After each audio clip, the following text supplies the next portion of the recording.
Namaste, beautiful yogis.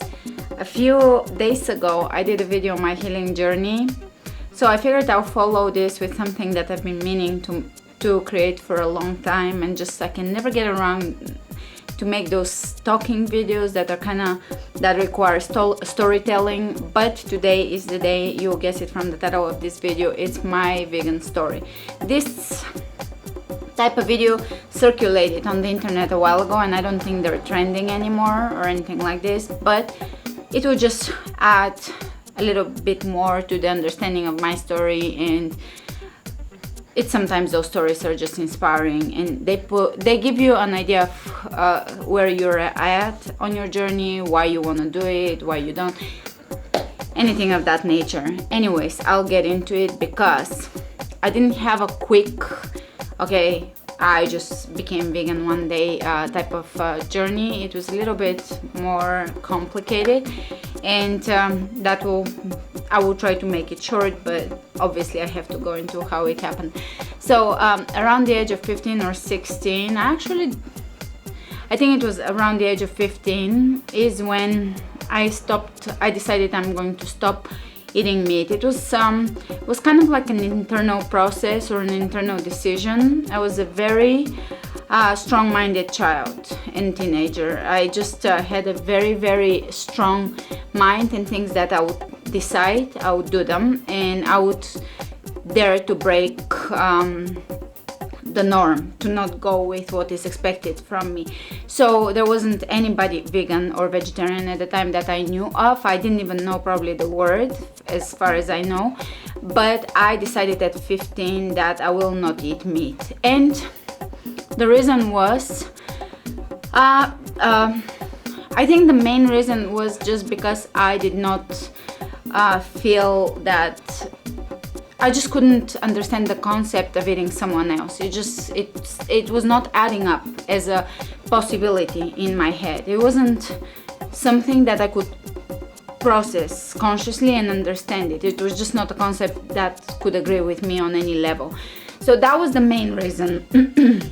But also I started reading books on spirituality, and they also mentioned that meat is not healthy, and I think there was reference that it's better for your spiritual awakening and for your soul evolution. It's better to not participate in murdering and so forth. So I think that was my main reasoning. It was just mostly because it just didn't add up as a concept in my head, and because it was not healthy. But leading up to this, as a kid growing up, I never actually liked meat. I probably liked certain things, certain processed meats, like I remember ham sandwiches with like a very thin, paper thin ham on top. That was okay. I didn't like any patties, any burger type things. But I had, as any kid in Bulgaria, or I would say 80% of kids in Sofia, I grew up in Sofia, we had I had one pair of grandparents that had a farm with animals, and I would spend their month or so in the summer during my vacation or time off of school, and I would be surrounded by all these animals. And my grandpa, he was an avid orchard grower, gardener, and he loved animals. He always had 5 to 7 dogs that were just amazing. He always had a ton of cats, and his dogs were always so smart, and it was just such a bond he had with animals. And he always had a lot of sheep. He was a shepherd, and I just was in such close contact with all these animals that I just kind of, even though I wasn't a big animal lover or anything like this, I just saw that they have personalities, and they're just entitled to their life, basically. And that's what I understood innately in my soul as a little kid. I couldn't put it in words yet. My grandpa, anytime he had to say goodbye to one of his animals, say he had to sell it or something, one of the lambs, he would cry. I've seen, he was a really tough guy, and I would see him cry, and he couldn't have any milk and dairy, because if he had any milk and he finds out that there was milk in something he ate, he would throw up after. He just found it disgusting, I think. I don't know, maybe he was lactose intolerant, or he just was so much around them that he couldn't also deal with the concept of milk. But he couldn't have any milk, a dairy farmer, and he just adored all his animals. So I grew up in that environment, kind of didn't think much of it. It just was making a probably subconscious impression on me, but nothing major. My grandpa couldn't participate in any slaughtering of his animals because he had such a deep bond with all of them. They all had names and so forth. So, but after all, he had to sometimes sell animals to a minimal degree. They were dairy animals, but sometimes he would sell some of them for meat to someone. Besides crying, he wasn't able to do it, so he always had someone else come over and doing it, and he was just bumming the whole time. So, and he was doing it minimally. It's something that he was just his tradition. He grew up that way. That was how things were done. And one time I did see the slaughter of a sheep. It was just kind of brutal because you take someone's life away and you bleed the animal out. And although that animal did have a very happy life up to this point, unlike we'll get into what's going on now. Now they don't even have a life before they die. So if you're hearing crazy breathing, this is Sophie in my legs. She's just dealing with the heat because I didn't put the AC right now and it's really hot.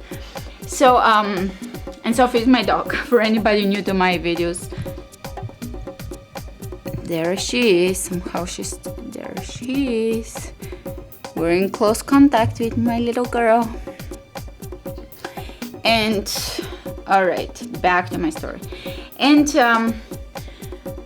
so at around 15, I was never a big meat eater. I never wanted meat on my plate and I'll trade it. My grandma said I always would ask, can I swap my meat with my cousin's potatoes? And I give her my meat on my plate and she gives me something else, her potatoes or something else. So I was already not attached to meat. So I dropped it, but after I dropped meat, I probably ate fish a few more times and chicken a few more times, just because I figured, oh, fish is not quite the same. It doesn't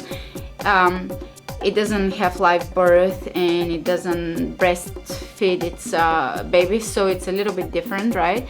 And chicken also. So I had fish probably for a year, like every couple of months once, and I wasn't too grossed out by it. But I remember that I had chicken after I quit meat. I probably had chicken 2 or 3 more times, and the last time I did was my mom had just boiled it, I think so that she was gonna bake it into some meal after or something, and I just had a little piece of boiled chicken leg and it had veins in it. It had little red things in it. So my grandma was there and I was like, Grandma, what is this?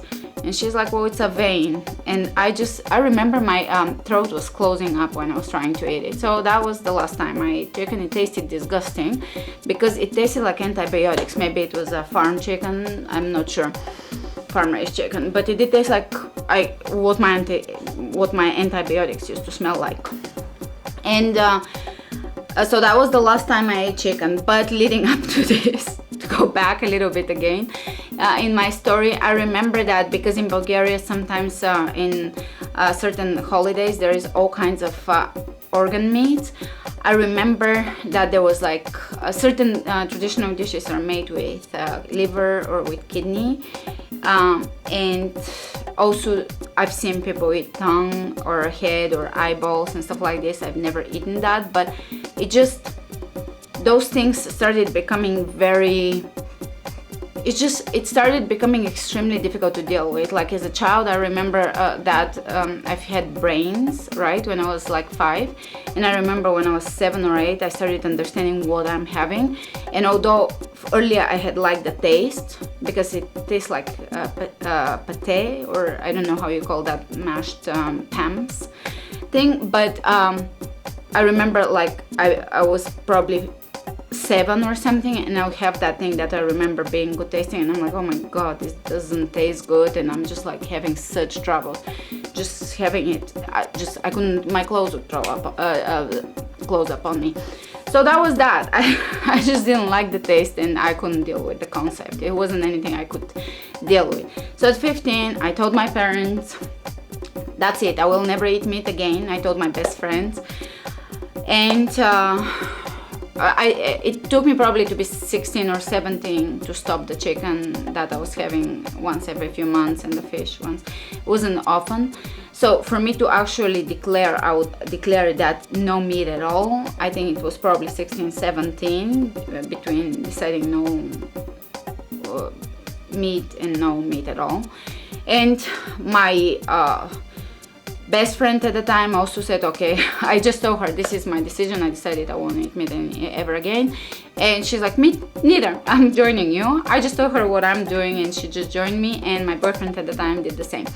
So I had a little team of people, I wasn't alone, but at the same time I didn't know anybody vegetarian. It wasn't popular, it was kind of unpopular actually, to be exact. But I had in my head, I was a strong-minded person, I had decided, although I'm a freak a little bit to all my friends and to everybody, I don't care, because there's nothing in the world that will make me retract on. I'm headed in a strong direction. There is nothing that will change that direction, even if it's making me uncomfortable in the society I live in. So I dealt with it.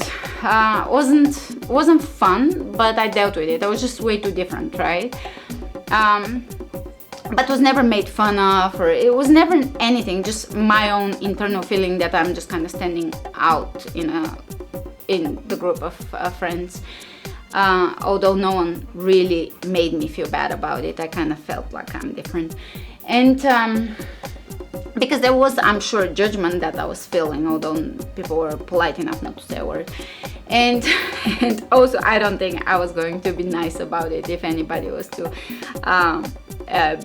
be abusive about it. So I continued. I knew this is a strong direction, and I'm going strong in that direction. There is no change in it. So the milk and the egg thing was clicking in, but it wasn't a strong decision, because when you're eating milk or when you're eating an egg, there is no one that directly died for that. So it was just kind of okay, right? And Bulgaria is very big on yogurt and feta cheese. So if there is one animal product that I like, that would be yogurt. Nothing, I could live without any other ones, without ever thinking about it, but yogurt was a biggie. So I was understanding that it's best to be animal products free, but in Bulgaria you can get yogurt from my people like my grandparents. They're both unfortunately dead and the farm is gone, which is very sad, but you can still get it from people like them that just have a goat or 3 goats, and you can just buy it, and they're not killing the goat and they're taking care of it. It's kind of like a really nice, still old school way there. There's something about it that's so charming and old school, and the animals are treated well in many areas. I don't know that everybody does that, but my grandpa definitely loved them and cried for each and every one of them. And so it wasn't clicking for me. So I would go 6 months without any animal products, but then I would eat yogurt again, then 6 months no yogurt, then yogurt again, and that went on for a few years, up until I moved. And same with eggs. I would mostly not eat eggs, but I had a few periods of months where I would eat too many eggs, right? And even though it seems like a mistake looking back, because I'm allergic to eggs and they would make me break out in terrible cysts, which I didn't know at the time, it seems like a mistake, but it also seems that anybody that is transitioning from a traditional diet to a vegan diet, the mistakes are kind of needed. And also it seems like your body kind of needs this to adjust, a little bit of junk food, a little bit of animal products, so that it just, maybe the shock is not as big. So also at the same time, it's okay baby, come over. So also at the same time I started getting into fruit, and thank God my parents were very supportive of it. I just said that I won't eat meat again, and my dad said fine, I will just buy you a ton of apples and kiwis and bananas, and he did that. They were just awesome about it. Never asked me why, it's stupid, we've never met anybody that does this, none of that. It was just no resistance at all. But also because I have that relationship with them, they trust me, they understand that I do everything with determination, so it's probably pointless for them to try to tell me to do something that they actually have respect for. They just say they don't have the willpower for. And so I So I moved to America, and shortly after I moved, I just had access to amazing library in Las Vegas, and I ended up reading probably the entire library, or at least all the alternative healing section, all the that section, everything. I was just a reading machine. So I read so much, and I came across some very inspiring books, but as soon as I read John Robbins' Diet for a New America, that was it.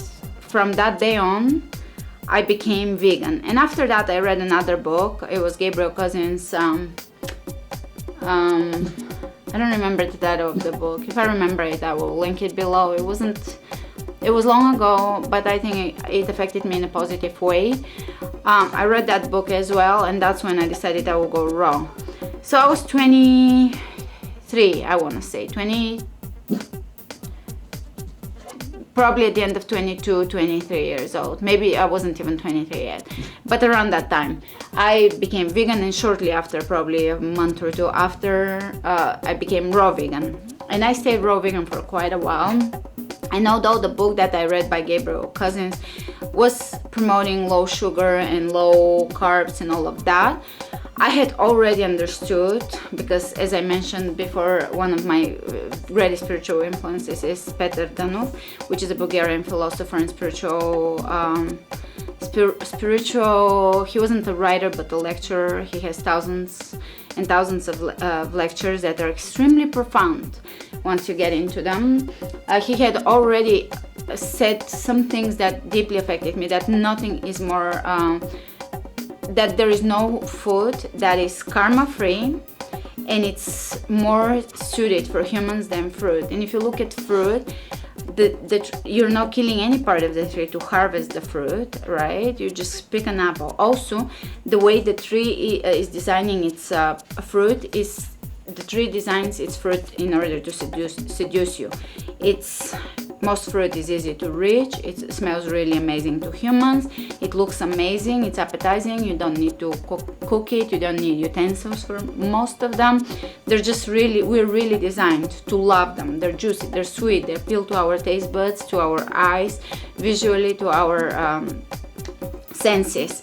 So I already understood that on a very profound level. I understood that fruit is the most perfect food. It's high in antioxidants. And also I understood, that's a very spiritual concept, but I understood that food in general is vibrations and information. It's condensed sun energy. It's what it is, and it's information. So if you're giving to your body condensed sun energy information that is high vibration information, as opposed to some dead food, you know, your thoughts and your consciousness will be elevating, right? You will be awakening slowly in a natural process, just through the physical, basically. And I very much understand that part of our journey here on earth is affecting our soul evolution from the physical. We have the capacity to affect our soul from the physical, in physical manner. And that's what the ancient yogis understood by all these breathing techniques, fasting, all the things that they did, meditation. This is all in order to awaken or evolve the soul. So I also understood that about fruit, and it's also karma free, because even the broccoli, you kill the whole plant. With carrots, you kill the root, and it's not heavy karma, obviously, because there is a huge difference between plants and screaming animals. But in general, fruit should be our staple, and vegetables, no problem there. I don't have a problem with it, but just philosophically explaining it, or spiritually explaining how I was understanding it at the time. I was 23, and the fruit I started as soon as I became vegetarian. That became my staple at 15. Although I was just eating some junk, some bread and so forth, yogurt. And at 23, when I again decided to become vegan, I went vegan completely. I was living near an amazing farm, and basically that became my sustenance, or the majority of my food was from that farm. So I was eating fruit and some other things, whatever else, but mainly if I could pick fruit, I would eat that, and some lettuce and just other things, but the majority, the main bulk of my calorie was from fruit. And fast forward a little bit, I went through some kind of a difficult separation, and some busy times in my life, exciting busy times. I moved back to LA, and I actually fell off from the. Before that, I had added some cooked things because I was becoming too cold, and intuitively understood that 100% raw it's not needed. I added cooked millet and other things, and that definitely was a very nutritious thing to do at the time in winter. And when I moved to LA, I was less careful about what certain I would get certain power bars that probably had whey protein in them and stuff like this, and I was just less careful about it because I was very busy and kind of overwhelmed with other things in life. So I was still eating mostly unprocessed fruits and vegetables, but I was also adding things that were processed and not vegan. And after that, I started getting a little more into the superfoods movement, where you're just keeping a lot of raw things but adding a lot of fats, less fruit, and all this misinformation that was coming out at the time to just avoid sugars and all of that, and do all these nuts and oils and coconut oil and all this stuff that didn't benefit me one bit. But anyways, I kind of like dabbled into that, went in that direction a little bit for a year or 2 or 3, I don't remember. And at that time, I actually got exposed to mold, and the whole healing story falls in here. You can find my healing story on my channel. During the mold, I started questioning my diet, because obviously if you haven't watched my healing story, I got exposed to mold that was structural in the building, and it made me very sick within a month of exposure. And I didn't know because it was under the building. So although there was a little signs in the building, it was nothing crazy. And I just at the time didn't know that mold is such a big deal.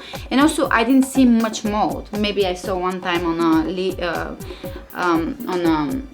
watch on the leash, small things like this, but you didn't see infestation at first or at the time. So it wasn't anything that raised a red flag. So I started thinking, okay, I'm 20 at this point, I'm 27, 28, and I'm thinking, I'm really dying, and all the people around me are partying, drinking, smoking, doing all those things, and they're fine, and I'm just breaking down rapidly.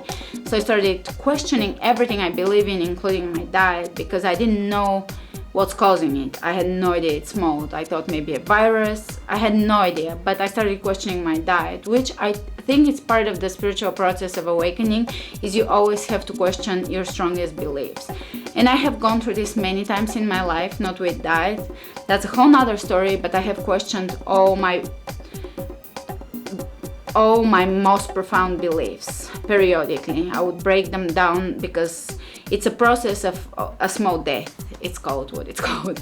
So that was also a small death where I had to go through actually doubting everything I believe in, and questioning its validity. Things that I'm so deeply rooted in, and things that I actually consider my foundation on earth, my grounding, my structure on earth. But I would break them down periodically, and I broke down that belief system, thinking probably it's because I'm vegan or close to vegan at the time. And I included some animal foods in my diet very briefly, but it didn't matter. At the time, nothing mattered. Whether I ate clean or not, or animal, it just didn't matter because the exposure was so through the roof. So when I moved out, it took me a little bit. I probably stayed on a high-fat diet for another 6 months to a year, probably a year. And up to this point, I have been vegan for a long time, just in segments, right? I would go 6 months, then 2 months non-vegan, then 6 months vegan. So my body was very well adjusted to being vegan. I just never understood deeply the connection, or I understood it when I read John Robbins' book, but still those things you can start finding grass-fed and all of that, and you can start thinking, okay, this doesn't involve torture and murder. So it never quite clicked for me and wasn't as strong as meat for me.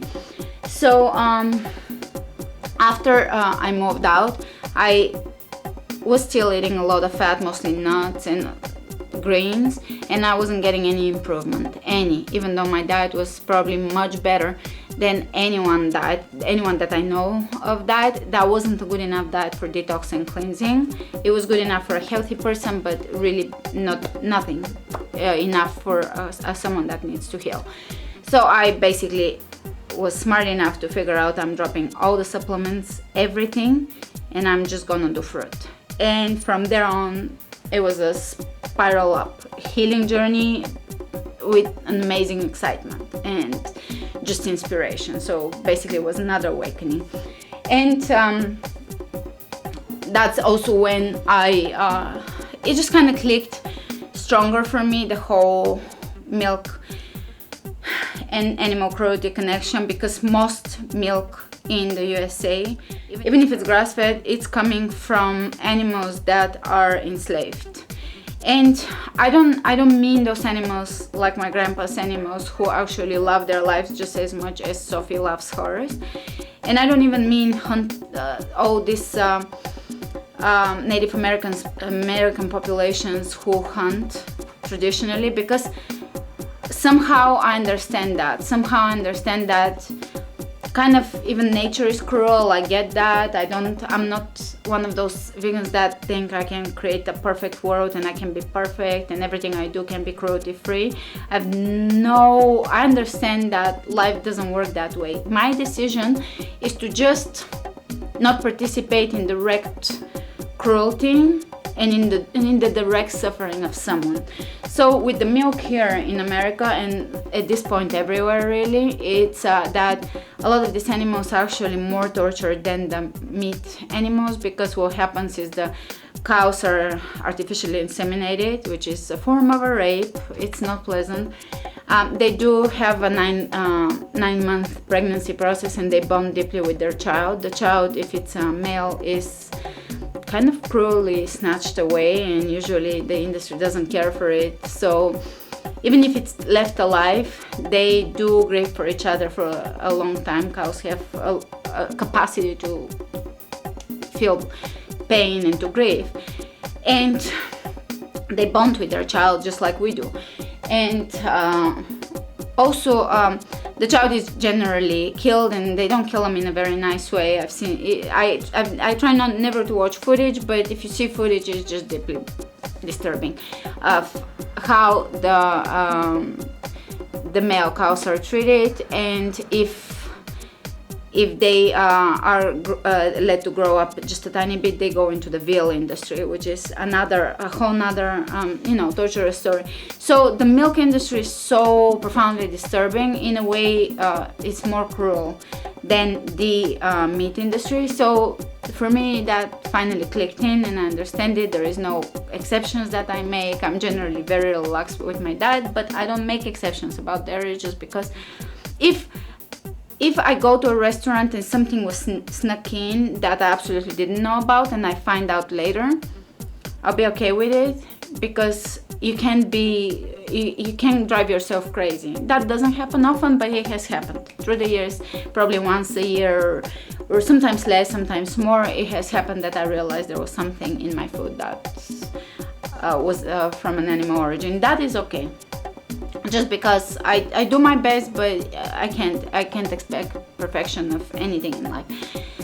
So that's how it kind of clicked for me after my healing story was so profound, and so I felt even stronger than before I got sick. And before I got sick, I was a very strong, athletic person. So there was such profound healing through just fruit that I just found my faith and belief back in my old structure and grounding that I mentioned that it had broken down.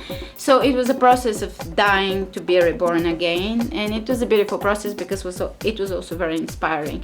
So I think that is the majority, the major portion of my vegan story. I hope you like my vegan story. My battery is dying, so it's a natural the end of my story, and I have to wrap it up. But if you have questions, I'll be more than happy to answer them. I love you all, and I'll see you with the next video. Namaste.